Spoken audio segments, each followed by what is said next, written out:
വിവിധ ആവശ്യങ്ങൾ ഉന്നയിച്ച ആശാ വർക്കർമാർ നടത്തുന്ന സമരം തുടങ്ങിയിട്ട് ഇന്ന് ഒരു മാസം. സമരം കൂടുതൽ ശക്തമാക്കാൻ ആശാ ഹെൽത്ത് വർക്കേഴ്സ് അസോസിയേഷന്റെ തീരുമാനം. ഈ മാസം 17 സെക്രട്ടേറിയറ്റ് വളഞ്ഞ് സമരം നടത്താനും തീരുമാനമുണ്ട്. സമരക്കാർക്ക് ഐക്യദാർഢ്യം പ്രഖ്യാപിച്ചുകൊണ്ട് പാർലമെന്റിന് മുന്നിൽ ഇന്ന് UDF പ്രതിഷേധം.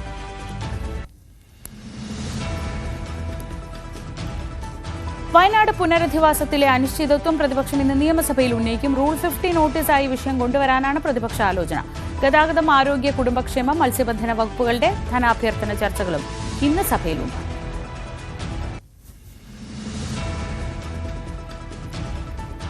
കാസർഗോഡ് പൈവളികയിൽ 15-കാരിയെയും അയൽവാസിയായ 42-കാരുടെയും മരിച്ച നിലയിൽ കണ്ടെത്തിയ കേസിലെ കേസ് ഡയറി പോലീസ് ഇന്ന് ഹൈക്കോടതിയിൽ ഹാജരാക്കും. കേസ് ഡയറിയുമായി അന്വേഷണ ഉദ്യോഗസ്ഥൻ നേരിട്ട് ഹാജരാകണമെന്ന് ജസ്റ്റിസ് ദേവൻ രാമചന്ദ്രൻ ഉൾപ്പെട്ട ഡിവിഷൻ ബെഞ്ച് ഇന്നലെ ഇടക്കാല ഉത്തരവിട്ടിരുന്നു.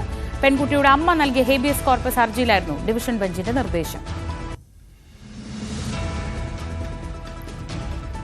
വെഞ്ഞാറമൂട് കൂട്ടക്കൊലപാതകത്തിൽ പ്രതി അഫാനുമായി ഇന്ന് തെളിവെടുപ്പ് നടത്തും.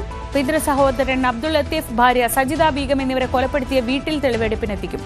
പരിക്കേറ്റ് ചികിത്സയിലായിരുന്ന ഷെമിയുടെ ആരോഗ്യനില മെച്ചപ്പെട്ടു. തീവ്രപരിചരണ വിഭാഗത്തിൽ നിന്ന് ഷെമിയെ മുറിയിലേക്ക് മാറ്റി.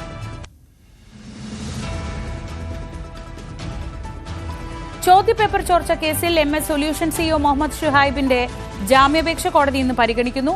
താമരശ്ശേരി 1ാം ക്ലാസ് മാജിസ്ട്രേറ്റ് കോടതിയാണ് കേസ് പരിഗണിക്കുന്നത്. പോലീസ് കസ്റ്റഡി അപേക്ഷയും സത്യവാങ്മൂലവും ഇന്ന് സമർപ്പിക്കും. കഴിഞ്ഞ ദിവസം കോടതി കേസ് പരിഗണിക്കുന്നത് ഇന്നത്തേക്ക് മാറ്റുകയായിരുന്നു.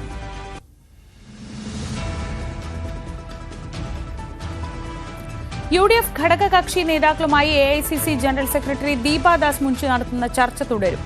RSP, മുസ്ലിം ലീഗ് നേതൃത്വങ്ങളുമായി ഇന്ന് ചർച്ച നടക്കും. സംസ്ഥാന കോൺഗ്രസിനുള്ളിൽ അനൈക്യമുണ്ടാവില്ലെന്ന് UDF ഘടകകക്ഷികൾക്ക് നേതൃത്വം ഉറപ്പ് നൽകി. സീറ്റ് വിഭജനം നേരത്തെ പൂർത്തിയാക്കണമെന്നാണ് ഘടകകക്ഷികളുടെ പ്രധാന ആവശ്യം.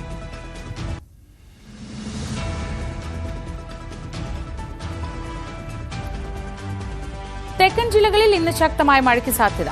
തിരുവനന്തപുരം, കൊല്ലം ജില്ലകളിൽ കടലാക്രമണത്തിനും കള്ളക്കടൽ പ്രതിഭാസത്തിനും സാധ്യതയുണ്ട്.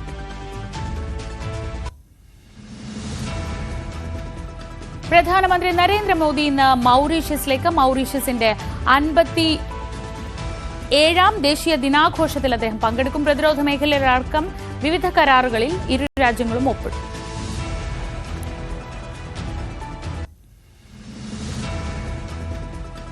റഷ്യ യുക്രൈൻ സമാധാന ചർച്ച ഇന്ന് സൗദിയിൽ. യുക്രൈൻ പ്രസിഡന്റ് വ്ളാഡിമിർ സെലൻസ്കി നേരിട്ട് പങ്കെടുക്കില്ല. ചർച്ചയിൽ ശുഭാപ്തി വിശ്വാസമെന്ന് അമേരിക്കൻ പ്രസിഡന്റ് ഡൊണാൾഡ് ട്രംപ്.